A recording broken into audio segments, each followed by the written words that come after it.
Yes, it is the Pelican Landing Conference Center there in Moss Point, and it had tons of folks to come out and help plant new trees back in January. As I mentioned, there were 16 young pine cypress trees that now sit in beautiful planters, but the Rotary Club has taken it on themselves to sort of expand this, and I think we have David back with us, or maybe it's Mark. Hey, Mark.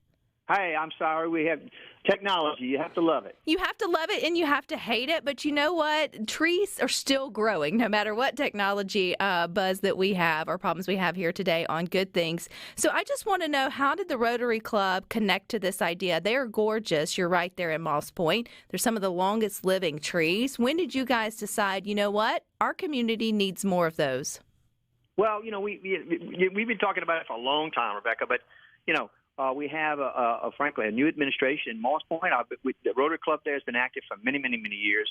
And the Moss Point is just blessed with some of the oldest and most iconic-looking live oaks you can find anywhere. And so we thought this is a good time to do it. And we started at the Pelican Landing facility that is the gateway to the community. And we wanted to reinvest a conversation about the plants that were planted in what we call planters in parking lots. And that's not always the best thing, but we want to improve that situation and then turn to the live oaks that define, what we call the southern live oak forest along certainly in Mississippi and along the Gulf Coast. So we're currently expanding it we have an event this afternoon, in fact, to try to encourage people along Main Street, businesses particularly, to create this beautiful live oak, we call a street side canopy. We have some beautiful trees there, but we could add to that. We just, got excited. Got excited, yeah. And you got in an arborist, which we're learning that word here on Good Things, David, which helps to make sure that the trees are planted properly. Now, David, we were talking about the beautiful cypress that is sort of the long living there in Moss Point. But why is the cypress not a good choice to put in some of the planters that maybe had been around the community, I won't say accidentally, but with good intentions, but maybe weren't the best choice? Repeat the question. I just got the phone back over here. Oh, that's okay. Okay, so what makes the tree choice when you were working with the Rotary and there the kids came, you really helped to give your expertise as an arborist to make sure that the plants were planted correctly. So how did you do that? Well, the first thing we do is inspect the root ball and make sure that there's not any girdling roots. Roots don't change once you put them in the ground. They just get larger, so you want to make sure that you don't have roots encircling the tree because they will just eventually choke the tree. And trying to get the roots in an area where they can grow. The planters that existed there had about 15 inches of concrete going down to the parking lot. So the trees that were planted in there did not have the top 15 inches where a lot of the business end of the roots are located.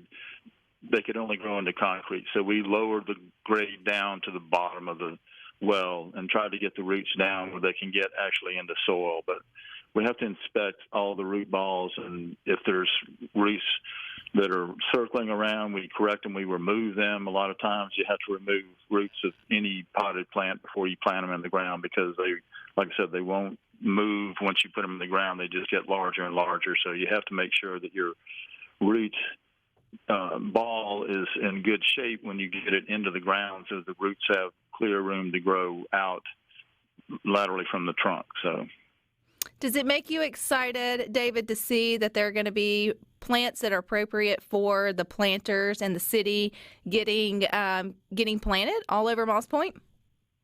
Yes. I mean, we're definitely trying to correct some mistakes of the past and get a treescape that is, looks like you're caring for your trees.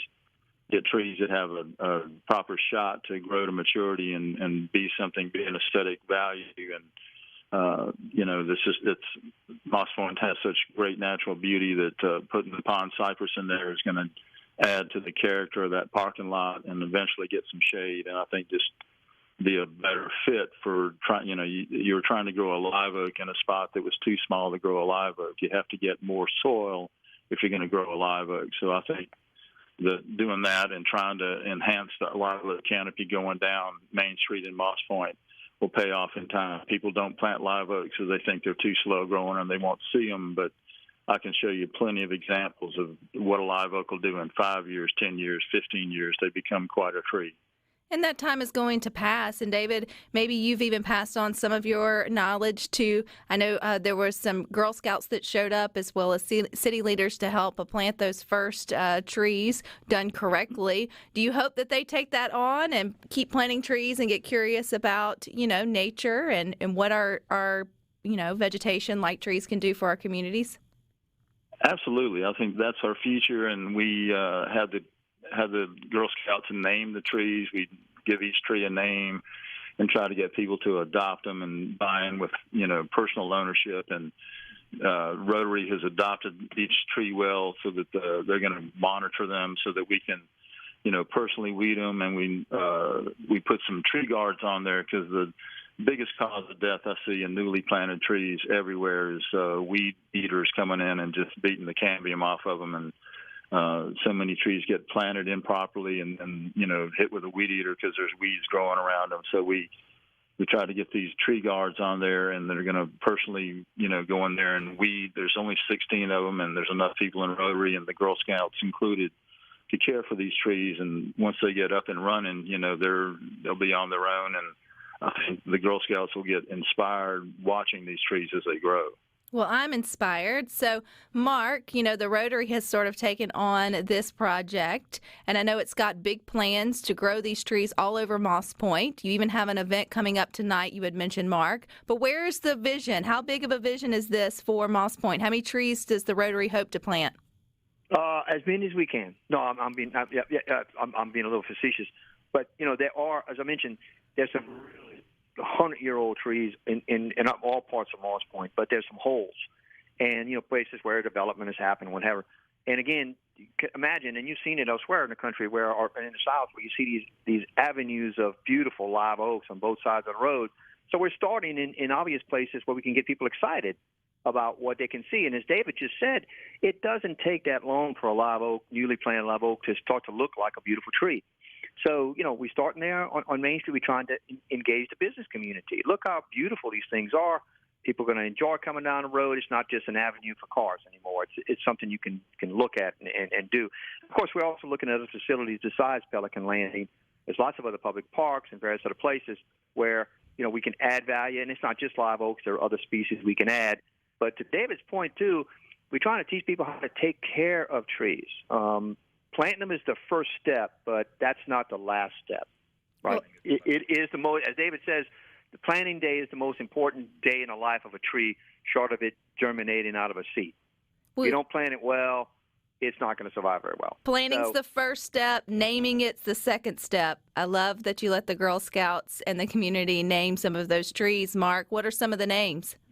Well, they're working on them. They're going to decide what name they want to put. That's their job right now.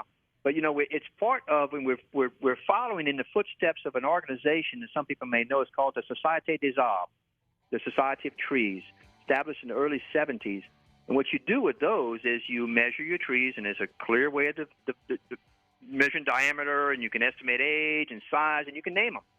So that's what these girls are doing. Well, we don't know their names yet, but we're going to find out, and we'll put some names on them. It'll be great. And we will follow this story, Mark and David. I appreciate your time here on Good Things. I appreciate the good work y'all are doing in Moss Point planting trees. One day I'll come down and I'll give them all a hug because I think it's such a good thing that you guys are doing. So thank you for your time.